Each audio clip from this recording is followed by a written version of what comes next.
2025년 3월 30일, 3월 마지막 주일 예배를 하나님께 드리겠습니다. 함께 기도하시겠습니다.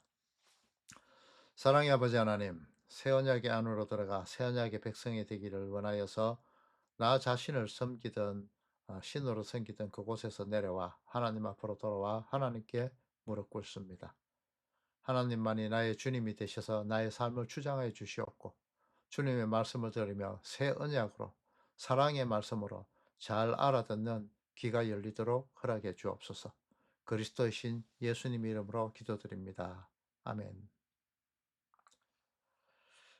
지난주에는 하나님께서 택하신 백성들이 새 언약을 깨달으라고, 새 언약에 대하여 깨달으라고 실체가 아닌 그림자와 같은 그 성막을 제시해 주셨고, 이 새 언약인 하나님의 사랑을 깨닫도록 허락하신 그 부분에 대해서 살펴보았습니다. 지난주 설교의 범위들이 너무 넓기 때문에 이것들에 대해서 좀 좁혀서 이해하기 힘든 부분들이 있으셨을 것 같아서 오늘은 이 부분을 좀 좁혀서 성소에 대한 2탄으로 새 예루살렘 성이라는 그런 제목을 가지고 음, 지난주 공부했던 부분을 조금 더 깊이 세부적으로 한번 공부해 보도록 하겠습니다.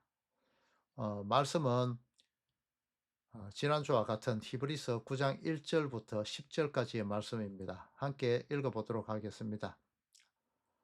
첫 언약에도 섬기는 예법과 세상에 속한 성소가 있더라. 예비한 첫 장막이 있고 그 안에 등잔대와 상과 진설병이 있으니 이는 성소라 일컫고 또 둘째 휘장 뒤에 있는 장막을 지성소라 일컫나니 금 향로와 사면을 금으로 싼 언약궤가 있고 그 안에 만나를 담은 금 항아리와 아론의 쌍난 지팡이와 언약의 돌판들이 있고 그 위에 속죄소를 덮는 영광의 그룹들이 있으니 이것들에 관하여는 이제 낱낱이 말할 수 없노라. 이 모든 것을 이같이 예비하셨으니 제사장들이 항상 첫 장막에 들어가 섬기는 예식을 행하고 오직 둘째 장막은 대제사장이 홀로 1년에 한 번 들어가 자기와 백성의 허물을 위하여 드리는 피 없이는 아니하나니 성령이 이로써 보이신 것은 첫 장막이 서 있을 동안에는 성소에 들어가는 길이 아직 나타나지 아니한 것이니라. 이 장막은 현재까지의 비유니 이에 따라 드리는 예물과 제사는 섬기는 자를 그 양심상 온전하게 할 수 없나니 이런 것은 먹고 마시는 것과 여러 가지 씻는 것과 함께 육체의 예법일 뿐이며 개혁할 때까지 남겨둔 것이니라. 아멘.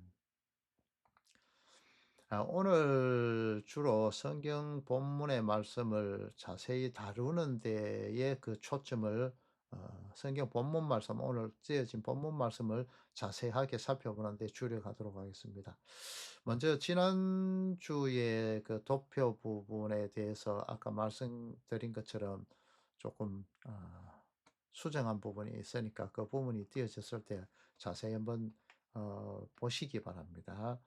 이스라엘 백성에게 주어진 광야 40년 생활은 하나님께서 택하신 백성들이 이 유한의 세상 속에서 어떻게 살아가야 하나 이것에 대한 등대 역할을 방향 표지판으로서의 역할, 그 샘플로서의 그 역할을 하고 있습니다. 모델하우스격이죠. 민수기의 내용을 보면은 이스라엘 백성들이 광야에서 유숙할 때에는 각 지파별로 제사장의 판결의 그 흉패에 달린 그 보석의 모양처럼 음, 그렇게 유다 지파, 단 지파, 에브라임 지파, 러벤 지파가 그 선봉 지파가 되어서 세 개의 지파가 한 개씩의 그룹으로 편성되어 네 개의 그룹으로 이렇게 형성된 상태로 성막을 감싼 형태의 성막 생활, 성막 중심의 그 생활을 하는 것이 확인됩니다. 띄어진 부분을 분명히 보시면 제 말이 더 가까이 와닿을 것입니다.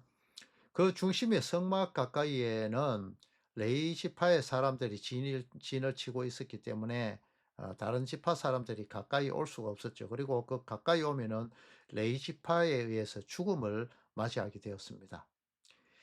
이스라엘 그 이스라엘이 애굽에 들어가면서 생활한 것은 그 하나님의 축복이었을까요? 저주였을까요? 처음 요셉에 의해서 야곱의 가족이 70명이 애굽으로 들어가 굶지 않고 생활을 했었죠. 그러다가 애굽 문화에 젖어 요셉이 죽고 난 이후에 광야 생활과 방불한 힘든 그런 노예 생활을 하게 되었습니다. 하나님께서 아브라함에게 약속하셨던 그 400년 동안 그들을 섬기다가 많은 재물까지 덤으로 얻어서 나올 것이라고 예언한 그 말씀처럼 430년 끝나는 날에 하나님께서 허락하신 그 구약 시대 때의 그 복의 상징인 그 부와 함께 아 생육하고 번성하여 장정 60만이나 되어서, 그러니까 종합적으로 치자면 한 300만 명, 400만 명 이상이 되겠죠. 이런 이스라엘 백성들이 이제 애굽으로부터 피조의 세계의 그 장자의 제국 자격으로 하나님의 그 택함을 받아서 에덴 동산과 같이 살기 좋은 애굽 땅에서 탈출하게 되었습니다. 광야로 가는 거죠. 이 이들이 목적한 뭐 뜻하지 않지만 하나님에 의해서 이끌려가는 거지만은, 이들이 가는 지금 가야 될 곳은 살기 좋은 그 애굽의 땅에서 벗어나와서 광야로 들어가야 되는 것입니다. 신약 시대 때에 하나님께서 주신 복의 결과로서 나타나는 것이 구약 때와는 다릅니다. 구약은 큰 부자의 형태로 나타나고 많은 재산을 가지고 있고 또 많은 자녀들을 가지고 있는 것이 하나님 주신 복으로 나타나지만, 신약에는 이러한 결과들은 전혀 없죠.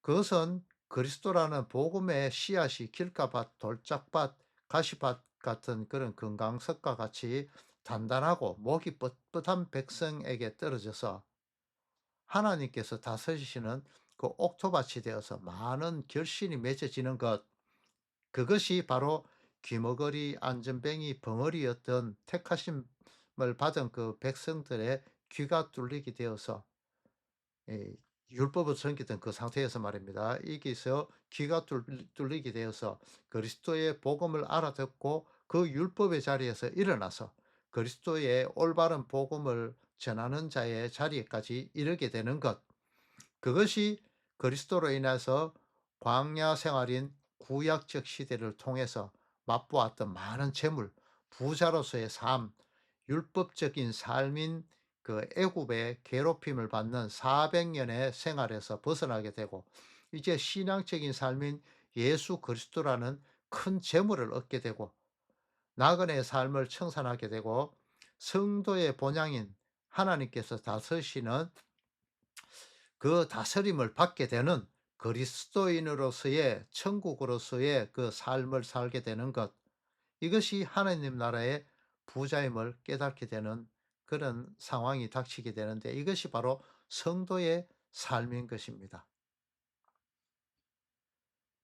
그러한 율법적인 삶인 애굽의 종살이에서 벗어나 하나님께서 직접 이끌고 가나안 땅으로 들어가게 하시면서 겪게 되는 과정이 바로 성도의 이 세상에서의 삶의 과정인 것입니다. 이 과정에서 성도는 자아에서 깨어지고 불순종하던 삶의 모습에서 어, 그 고라의 무리처럼 땅속 무저갱으로 사라지게 되고, 온전하게 하나님께서 다스리시는 그 삶을 받아들이기까지의 그 인생 채찍과 사람 막대기가 사용되었고, 그 길로 인도하시는 그 삶을 반드시 살아내어야 하는 것이 우리 택한 성도들의 삶의 모습인 것입니다. 하지만 광야 생활의 과정을 사는 그런 성도란 존재들은 여전히 목이 곧은 백성으로서 하나님을 원망하고 자신을 위해서 사는 그 삶을 살아가게 될 것입니다. 하지만 결국 여호수아라는 사람의 이끌음을 통해서 불순종하는 이스라엘 백성이 가나안 땅에 들어가게 되듯이, 성도라는 존재들은 예수 그리스도에 의해서만 천국으로 갈 수밖에 없는 존재가 된다. 이러한 말을 하는 것입니다. 예루살렘 이스라엘 백성들의 제사 행위를 통해서는 그 요단강을 절대 건널 수 없었고, 하나님의 말씀인 율법이 들어있는 그 언약궤가 먼저 건너므로 요단강을 건너 가나안 땅을 밟을 수 있었듯이, 성도의 삶이 아무리 잘 순종하여도 여전히 불순종의 요소들이 남아 있어서 완전한 성화를 이룰 수 없는 그 인간의 모습으로서는 하나님 나라에 들어갈 수 있는 어떠한 조건도 하나님께 내어놓을 수 없기 때문에, 오직 여호수아 예수 그리스도를 통하여서만 가나안인 가나안으로 표현된 그 천국에 들어갈 수 있음을 보여주는 것이 바로 오늘 본문의 내용이며 가나안 땅 여정의 이스라엘의 삶인 것입니다.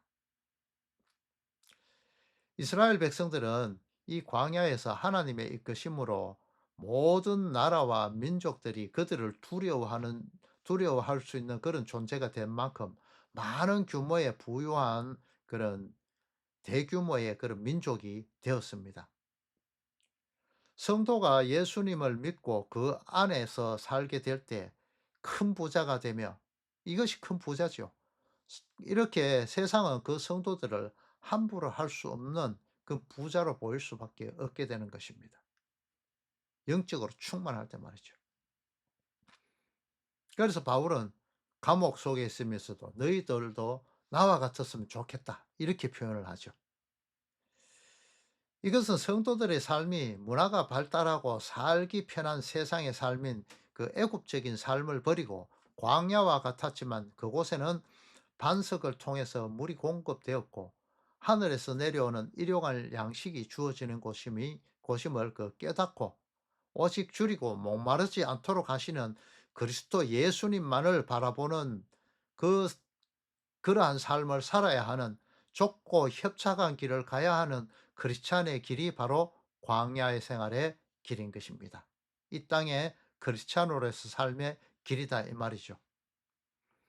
먹을 것이 없고 목마를 것 같지만 결코 줄이지 않고 목마르지 않고, 오히려 고기와 같은 음식이 아니라 채소만 먹었지만은 하늘로부터 내려오는 양식인 기도를 통해서 살게 됨으로써 왕의 음식을 먹은 자들보다 더 윤기가 흐르는 모습을 보인 그 다니엘과 그의 세 친구의 모습 역시 애굽을 살아가던 이스라엘 백성 그들의 모습과 광야의 생활을 통해서 살아가던 하나님의 군대들의 그 삶의 모습으로 드러나는, 빛이 나는 그 삶을 살게 되는 그러한 모습으로 성경에 기록된 것입니다. 성도들의 세상살이인 광야 생활을 책임지시는 분은 하나님이시죠. 광야 생활에서 만나와 메추라기를 주시고 반석에서 샘물이 나게 하셔서 먹고 입히시고, 심지어는 그 의복이 낡아지지도 않고 신발이 닳아지지도 않았다고 그렇게 성경은 기록하고 있습니다.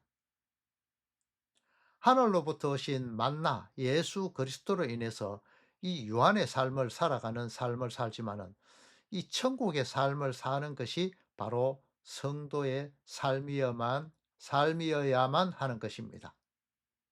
그렇게 하늘을 향한, 천국을 향한 눈을 뜨고 살아가야 하는 것이 크리스찬의 삶이다, 이 말인 것입니다. 이것이 성경이 말하는 부자의 삶입니다. 그리스도 예수를 품은 그 삶. 택하신 성도에게 하나님께서 잠언 1장 10절을 통하여서 내 아들아 악한 자가 너를 꿰일지라도 따르지 말라, 이렇게 말씀하고 있습니다. 이것에 대한 불순종의 결과는 쇠풀무 애국과 바벨론과 같은 이웃 나라의 종이 되게 하여서 백성들이 흩어지게 하는 그 연단의 기간이 나타나게 됩니다. 그것은 죽음이라는 하나님과의 그 단절적인 상황을 표시하기도 합니다. 그 죽음의 상황, 하나님과의 단절의 상황, 구약과 신약 사이에 있던 400년 암흑기와 같은 그 내용, 그 이후에 나타난 것이 바로 광야의 만나로 예표된 예수 그리스도의 십자가가 나타나잖아요. 이렇게 하나님과의 그 단절의 상황을 다시 회복시켜 주는 주시는 그 존재로서, 목마름과 굶주림의 상황을 회복시켜 줄 존재로서 말씀이신 예수 그리스도가 신약 시대에 오시는 것입니다. 선악과를 알게 하는 선과 악을 알게 하는 선악과 나무의 열매를 먹으면 반드시 죽는다고, 그렇게 창세기에 말을 하고 있죠. 하나님께서 말씀하셨죠. 마찬가지로 이스라엘 백성들에게 그 40년간 광야의 생활을 하게 하신 건 역시 같은 뜻에서 하나님의 시험의 기간이었습니다. 선과 악을 알게 하는 나무의 과일, 즉 선과 악에 대해서 판단하는 권한이 하나님께 있음에 대해서 하나님의 말씀만을 들어야 할 인간이 사탄의 말을 듣게 되자, 먹게 되자, 그 속에서 욕심이 생기게 되고 하나님의 자리를 차지하는 결과를 낳게 되었습니다. 하지만 하나님은 그 자리를 차지하고자 하는 그 인간의 욕망, 사탄적 욕망을 이겨내고 사단의 쏘사김, 그 인본주의를 벗어나 신본주의를 살 것을 하나님의 백성들의 그 하나님의 백성들에게 명령을 하십니다. 자신을 왕 삼는 그 자리에서 진리의 말씀에 대해서 줄이고 목마르게 하시고 낮추셔서 그 선악과 말고, 조상들도 전혀 알지 못하고 알지 못하던 말씀이신 그분이 직접 육신으로 오신 예수 그리스도를 통하여 살게 될 것이라는 하나님의 약속, 언약, 이것을 통해서 이 40년간의 광야 생활, 나그네 된 그 세상살이를 하는 성도들의 삶을 통해서 반드시 하나님의 백성으로 이끌어내시고야 마시겠다는 것이 하나님의 뜻이거든요. 광야 생활과 애굽의 생활, 바벨론의 포로의 생활을 겪게 하시는, 말씀이 없이 이를 가는 그 노예와 같은 삶의 과정을 통과한 그 삶인, 율법에 매여서 살아가면서 남편인 하나님을 떠나 생활하던 그 고멜과 같은 생활을 하던, 1세대 불순종하던 그 율법에 의해서 맞아 죽는 그런 삶을 사는 것이 택한 백성의 삶이었고, 이제 여호수아, 예슈아, 예수님에 의해서 이끌려서 출애굽을 했을 때와 그 동일한, 그 똑같은 수의 장정 60만이 나타나게 되죠. 이때와 마찬가지인 그 2세대의 이스라엘 백성으로서의 거듭난 백성이 되어서 이 가나안 땅 천국으로 들어가게 되는 것입니다. 아니, 천국이 되는 것이죠. 성도 여러분, 이렇게 가나안 땅에 들어가게 되었던 하나님의 택하신 백성인 이스라엘 백성들이 다시는 죄를 짓지 않고 살았습니까? 하나님을 떠나지 않았습니까? 이스라엘 백성은요, 끝까지 하나님을 배반하고 우상 숭배에 몰두했고, 자기 자신의 부를 쌓기 위해서 이웃을 탈취하고 하나님의 말씀을 훔쳐서 자신의 권력으로 사용하였고, 결국 하나님의 노염을 사기가 일쑤였습니다.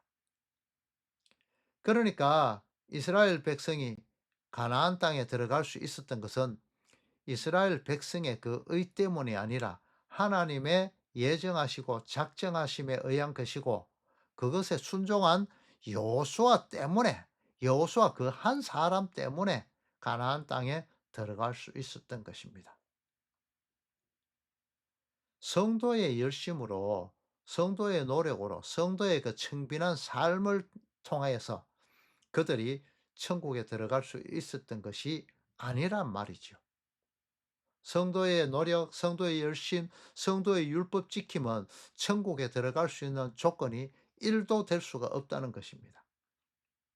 오직 조상들도 알지 못하였고 멀리서 그것을 보고 환영하였던 구약 세대의 그 믿음의 사람들처럼 그 복의 실체인 예수 그리스도를 믿고 따라서 가나안까지 천국까지 그냥 믿고 따라가는 그것이 성도가 받게 될 참 복이라는 것입니다. 자, 이제 그 본문의 내용을 한번 살펴보겠습니다. 오늘 본문의 내용. 첫 언약, 옛 언약, 구약, 성막에는 하나님과 백성들 사이에 맺어진 계약들이 있었고 그 계약에 따라 짐승의 피를 흘리는 제사를 해야만 죄사함을 받을 수 있었습니다. 이것에 이어서 둘째 언약, 새 언약, 신약, 하늘에 완성된 그 참 성전이 나타나게 됩니다. 이것이 광야 시대에서 하나님의 명령으로 만들게 된 그 이동식 텐트인 성전으로서 성막으로서 그곳에는 지성소, 성소의 모습이 존재했습니다. 이미 이 성막으로 옛 언약과 새 언약의 관계가 무엇인지를 모두 말해 놓고 있었던 것입니다. 띄어든 자막을 자세히 살펴보시면서 말씀을 들어주시면 감사하겠습니다. 오실 예수님, 새 언약의 그림자로 존재했던 옛 언약에서는 대제사장이 1년에 한 번, 그것도 짐승의 피를 가지고 지성소에 들어갈 수 있었습니다. 그것도 백성들의 죄를 사하기 위해서만 아니라 자기 자신의 죄까지도 사함을 받기 위해서 그것을 했다는 것이죠. 이제 둘째 장막으로서 역사의 세계, 요한의 세계를 뚫고 들어오신 예수님은 죄가 없으신 몸으로 1년에 한 번씩 들어갈 수 1년에 그 한 번밖에 들어갈 수 없는 그 지성소, 구약의 제사장의 모습과 같이 역사상 단 한 번의 십자가를 지시고 십자가에 못 박히시고 매일 드려야 했던 그 짐승의 피가 아니라 죄 없으신 그 피를 흘리심으로써 예수 그리스도의 피를 흘리심으로 다시 피 흘림이 없도록 만들어 버리셨습니다. 그 제사 제도의 완성을 이루었다는 것이죠. 그 제사 제도가 이것을 표현한다, 이것을 나타낸다를 보여주신 것이죠. 그리고는 그 죄 없으신 그 피로 성도들의 많은 그 죄들을 덮어버리셨습니다. 이것을 성경에서는 죄를 도말하였다라고 그렇게 기록하죠. 도말이라는 것은 그 속에 본성은 그대로 남아있지만 끝을 뒤집어 씌운다는 그런 의미죠. 여러분이 알기 쉽게 말씀드리자면은 담에다가 페인트를 칠한다고 그 시멘트가 달아나는 것은 아니죠. 시멘트는 그대로 있고 그 위에 페인트가 덮어 씌워진단 말입니다. 여호수아를 통한 그 하나님의 죄 없다 덮으심으로 그 이스라엘 백성이 가나안 땅에 들어갔잖아요. 하나님의 영이 죄를 씻으시는 그 물인 수면 위에 운행하심으로써 이 땅을 덮으셨습니다. 허물 많은 이 땅을요. 또 룻의 허물인 남편이 없음이 허물이거든요. 구약에는 하나님 없음 이것과 같은 내용입니다. 하나님을 떠났다. 그래서 룻의 허물인 남편이 없음에 대해서 보아스가 그 겉옷으로 남편 있는 아내가 되는 그것으로 룻의 허물이 가려졌죠. 고멜과 같이 허물이 많은 그 허물을 호세아가 가려주고 그를 아내로 다시 맞이하였죠. 이런 것과 마찬가지로 예수 그리스도의 피로 도말되었기 때문에 그 죄를 덮었기 때문에 성도는 여전히 죄 속에 살지만은 그리스도에게 속한 자, 그리스도의 아내로 여겨주심을 받게 되었습니다. 여겨주심, 이것이 정말 중요합니다. 본성은 그대로 남아있다는 거죠. 그래서 여러분들이 이 땅을 살며 여전히 죄 속으로 자꾸 들어가는 것이죠. 이것이 바로 둘째 장막, 지성소에서 행해야 했던 구약의 행위적인 내용인 것입니다. 제단에서 흘린 짐승의 피를 담아 대제사장이 1년에 한 번 성소를 통과해서 지성소로 들어가게 되죠. 그리고 이것은 두 천사가 지키고 있는 언약궤 위에 뚜껑으로 덮여 있는 속죄소 위에 뿌려지게 됩니다. 그것을 통해서 그 대제사장 자신의 죄와 백성의 죄가 사해진다고 그렇게 여겨줌을 받는 하나님의 인정을 해 주심, 그것이 있었습니다. 언약궤 안에는 세 가지의 내용물이 들어 있었죠. 고라를 따르던 무리들로 인해서 하나님께서 택하신 모세를 대적했던 이스라엘 백성들을 향해서 하나님께서는 이스라엘 백성들이 12지파의 대표들이 가지고 다녔던 그 죽은 나무인 지팡이, 그것들을 12개를 언약궤 앞에 갖다 놓으라고 명령하셨습니다. 그 중에서 아론의 짚고 다니던 그 지팡이에서 살구꽃이 피어나고 열매가 열렸습니다. 이 살구꽃으로 번역된 우리말 성경에 나타난 이 살구꽃은 샤케드라는 그 아몬드 나무이거든요. 이것은 하나님께서 약속하신 바를 이루심에 있어서 주의 깊게 그리고 예정된 시간에 꼭 이룰 것이다. 꼭 이룰 것이다라는 그런 뜻을 담고 있는 그런 의미를 담고 있는 것이 이 살구꽃으로 번역된 샤케드 아몬드 나무인 것입니다. 고라의 무리의 그 불순종으로 인한 하나님의 뜻을 나타내는 아론의 쌍난 지팡이가 첫 번째로 하나님의 언약궤 안에 들어갔죠. 또 언약궤 안에는 만나를 담은 금 항아리가 있었습니다. 이건 역시 하늘로서 내려오시는 만나로서 내려오시는 예수님을 뜻하지만은 이스라엘 백성이 탐욕을 부려서 하나님의 주신 양식을 하루하루 거두라고 이야기하지만 그것을 욕심에 의해서 많이 거두게 되어서 썩게 되는 결과가 낳게 되죠. 하지만 이것이 하나님이 보내신 말씀이신 예수 그리스도를 뜻한다는 것을 나타내시기 위해서 금 항아리 예수 그리스도에 담게 되는 것이죠. 또 마지막으로 두 돌판이 있죠. 하나님께서 다듬으시고 글씨 쓰신 온전한 말씀, 하나님의 말씀인 첫 번째 두 돌판은 하나님의 말씀을 어기고 금송아지를 섬기는 그 이스라엘 백성의 그 부정함과 부딪히게 되자 깨어지죠. 그 후에 모세가 처음 하나님과 만드신 것과 똑같이 다시 두 돌판을 만들고 거기에 하나님께서 글씨를 쓰시는 그 언약의 돌판 두 개가 마지막으로 이 언약궤 안에 들어가죠.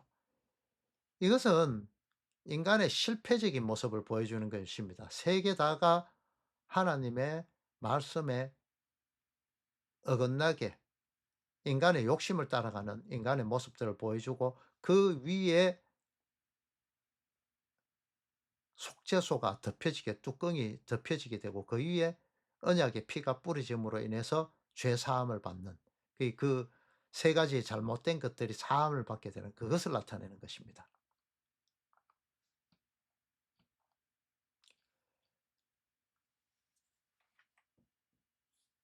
죄된 하나님의 백성을 온전하게 하나님의 자녀로 만들 수 있는 방편으로서 하나님께서 예비하신 것이 바로 두 번째 돌판으로서 새 언약으로서 인간의 몸을 입고 완전한 하나님이며 완전한 사람으로 오신 예수 그리스도입니다.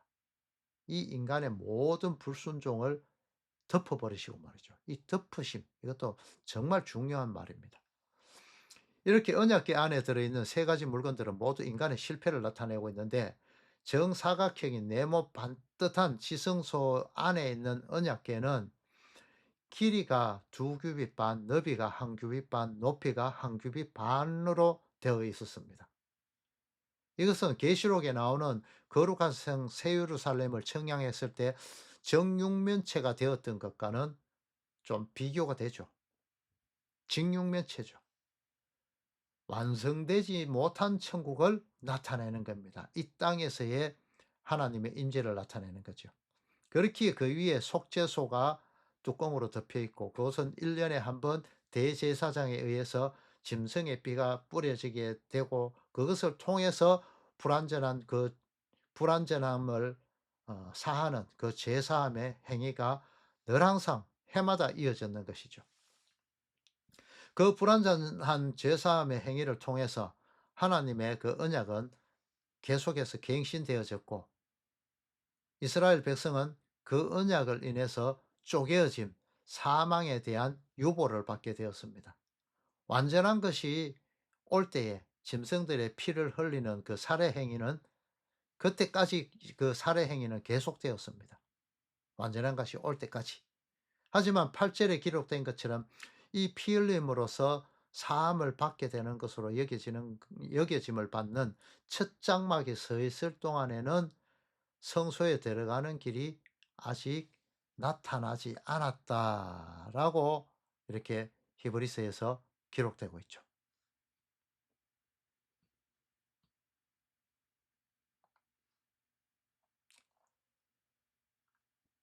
그 길은 아브라함 앞에서 하나님께서 약속하신 그 횃불 언약에서 성취되어지는, 그 언약이 성취되어지는 것으로서 인간 측이 그 언약을 어겼지만 정작 그 쪼개진 재물 사이로 지나간 것은 횃불로 나타나신 그 하나님이 혼자였잖아요.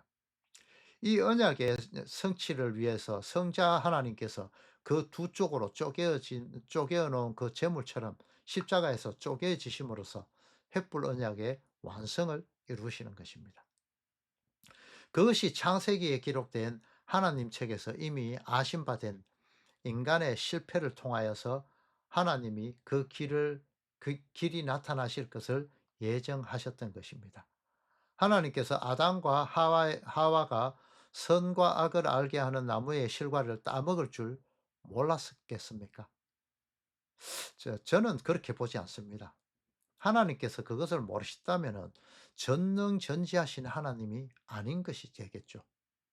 그리고 만약 선과 악을 알게 하는 나무의 과일을 따먹지 못하게 하실 것이면은 동산 적구석 뒤에 숨은 위치에 그래 놔두셨겠죠. 아니면 아예 만들지 않으셨거나. 이렇게 말씀드리면 그럼 하나님이 악을 조장하는 분이겠네? 이렇게 말씀하실 수 있죠.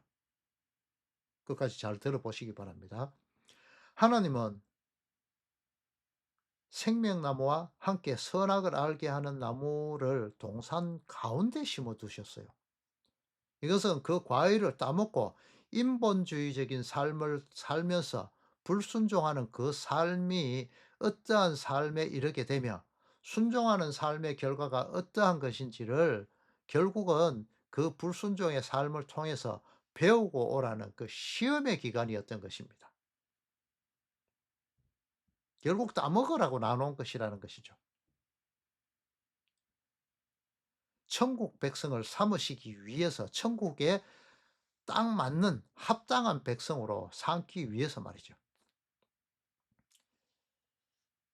그래서 이제 내가 곧 길이요 진리요 생명이라고 하셨던 그 길이신 예수님께서 가시밭 길이고 돌짝밭 길로 길가밭 길로 잘못 가고 있는 그 성도들의 그 중심에 오셔서 인간의 불순종으로 인하여서 성소와 지성소 사이를 가로막고 있던 생명나무로 가는 그 길, 지성소를 가는 길을 막고 있던 그 그룹,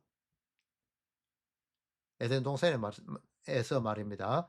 천사들이 지키던 그 길을 열어버리십니다. 휘장이 되어 찢어지셔서 말이죠. 이제 지성소로 생명나무로 예수님 곁으로 가는 그 길들이, 하나님 앞으로 나가는 그 길들이 열렸다 이 말이 되는 것입니다. 이것이 성막에 대한 내용에서 살펴보자면은 이것을 이 내용들을 성막에 대한 내용에 이제 본문으로 돌아가서 다시 한번 보자면은 두 천사가 지키고 있는 그 언약궤 위 속죄소 위에 예수 그리스도의 피가 단 한 번 뿌리지자 인간 척의 실패를 상징하는 그 부정한 것들이 죄 없음으로 여겨주심을 받게 되고, 이제 성도로서의 천국으로서의 그 하나님의 백성이 되어지게 되는 것입니다. 5절을 보면은 속죄소의 모습에 대해서 말하는 것에 대해서 낱낱이 말할 수 없다고 하는데, 이것은 더 이상 자세히 말할 필요가 없다, 이런 의미입니다. 이것은 참고하시기 바랍니다. 그래서 매번 죄사함의 행위, 회개의 행위가 반복되어야 하는 그 불완전한 언약궤 위, 속죄소 위, 시은자 위, 거기에 예수 그리스도의 온전한 피는 죄 없는 그런 피로서 그 흘려지게 됨으로써 이제는 다시 죄 사함을 요구받는, 요구하지 않아도 되는 그런 완전을 이루었다. 완전함을 이루었다. 이 말이 되는 것입니다. 그래서 9 절에는 이 장막을 예수 그리스도에 대한 비유라고 말하고 있습니다. 짐승의 피로 인해서 그 양심상 온전하게 되었다고 말할 수 없다고 기록했는데, 이것은 그리스도의 피만이 죄 없는 피이므로 그 피만이 온전한 죄 사함을 줄 수 있다는 것입니다. 10 절을 보면은 옛 언약인 먹고 마시는 것과 씻는 것과 같은 그 육체의 예법을 통해서는, 다시 말해서 구약의 율법의 그 행위들로 인해서는 온전함을 이룰 수 없기 때문에, 그 온전함을 이루시기 위해서 구원자이신 예수 그리스도께서 이 유한의 세상에 들어오시고 십자가를 지시고 자신에게 속한 자들을 위해서 죄 없으신 피를 흘려야만 온전하다 여겨 주심을 받을 수 있다. 덮어 주신 죄의 가려짐을 덮으심이지요. 가려짐. 이것을 받을 수 있다는 것입니다. 이것이 옛 이때가 바로 옛 언약에 대한 개혁의 때인 것입니다. 이제 두 번 다시 짐승을 잡아 피를 뿌리지 않아도 되는 그 개혁이 이루어진 것이죠. 이것이 택하신 바 된 그 성도들을 향한 하나님의 예정입니다. 첫 언약, 첫 장막을 통하여서 숨겨져 있던 길들은 예수 그리스도가 십자가를 지심을 통해서 드디어 드러나게 되었고, 이것은 구약에서의 그 제사 제도와 예물에 대한 것으로서 바로 개혁할 때로 표현된 그리스도의 오시는 때를 말하는 것이죠. 이것을 통하여서만 나는 길이요 진리요 생명이라고 말씀하신 그 길, 예수 그리스도의 준비하신 그 길이 나타나게 되고, 그것을 통하여서 완전한 대속함, 여겨줌, 덮어주심이 가능했다는 것입니다. 광야의 성막, 장막 성전이 어떤 것을 의미하시는지 이제 아시겠죠? 축도로 예배를 마치도록 하겠습니다. 이제는 교회들의 머리가 되신 성자 하나님의 크신 은혜와 우리를 위해 독생자를 보내신 성부 하나님의 크신 사랑과 성령 하나님의 교통하심이 진리에 목말라 하나님의 말씀을 날마다 가까이 하며 하나님을 더욱 알고자 힘쓰는 모든 성도들 위해 이제로부터 영원토록 함께 있을지어다. 아멘.